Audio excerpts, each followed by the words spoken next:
নমস্কার বন্ধুরা, আমি কাটোয়া ডিডিসি গার্লস হাই স্কুলের দশম শ্রেণীর ছাত্রী।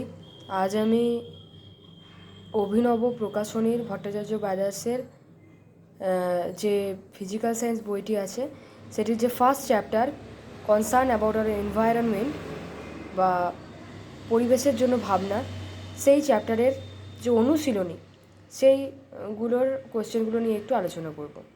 আমি আজকে শুধুমাত্র 1 নম্বরের কোয়েশ্চেনগুলোই একটু দেখাবো। প্রথমে বলছে বায়ুমণ্ডলের শীতলতম স্তর কোনটি?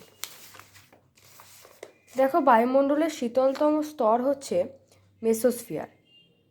ফায়ার আইস বা আগুনে বরফ কি? ফায়ার আইস বা আগুনে বরফ হচ্ছে মিথেন হাইড্রেট। বায়োগ্যাসের প্রধান উপাদান মিথেন। প্রধান গ্রিনহাউস গ্যাসটি হলো ক্লোরোফ্লুরোকার্বন। কোন গ্যাস ওজোন গ্যাসকে ক্ষয় করে না, ওজোন স্তরকে ক্ষয় করে না? Carbon dioxide. বেতার তরঙ্গ প্রতিফলিত হয় কোন স্তরে? আয়নোস্ফিয়ারে।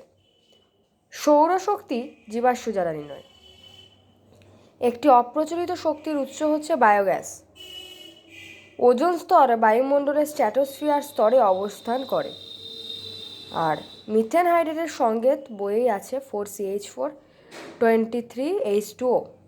বায়োডিজেল তৈরিতে ব্যবহৃত উদ্ভিদ হচ্ছে জ্যাট্রোফা কার্কাস। নিচের কোন গ্যাসটি ওজোন স্তরে ওজোন ক্ষয়ে সহায়তা করে না? Carbon dioxide.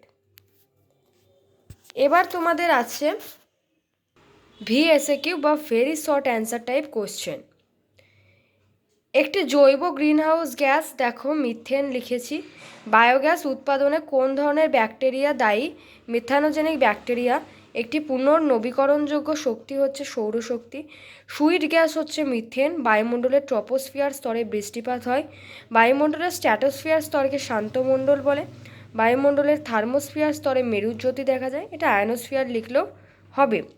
বায়ুমণ্ডলের শীতলতম স্তর হচ্ছে মেসোস্ফিয়ার, এখানকার টেম্পারেচার -92°C। এবার বলছে সূর্যের অতিবেগুনি রশ্মি শোষিত হয় ওজোন স্তরে।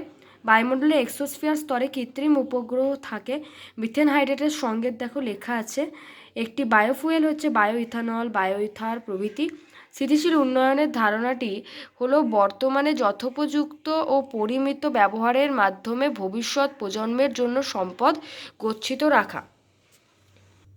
এরপর তোমাদের শূন্যস্থান পূরণ আছে। বায়ুমণ্ডলের ড্যাশ স্তরে মেঘ ঝড় বৃষ্টি দেখা যায়, ট্রপোস্ফিয়ার। কয়লা খনিতে জমে থাকা ড্যাশ গ্যাসকে জ্বালানি হিসেবে ব্যবহার করা হয়, অধিশোষিত মিথেন গ্যাসকে। এখানে কোলবেড মিথেন যাকে বলা হয়, অধিশোষিত মিথেন। বায়ুমণ্ডলের ড্যাশ স্তরে বৈপরীত্য উত্তাপ লক্ষ্য করা যায়, স্ট্র্যাটোস্ফিয়ার। কারণ এখানে দেখা যায় যে উষ্ণতা মানে উচ্চতা বাড়লে উষ্ণতাটা ক্রমাগত বাড়ে। বায়ুমণ্ডলের কোন স্তরকে ক্রমহ্রাসমান উষ্ণতা স্তর বলা হয়? কারণ ট্রপোস্ফিয়ার আমরা জানি মিথেন হাইড্রেটের সংকেত বারবার দিচ্ছে, সুতরাং এই প্রশ্নটা একটু গুরুত্বপূর্ণ।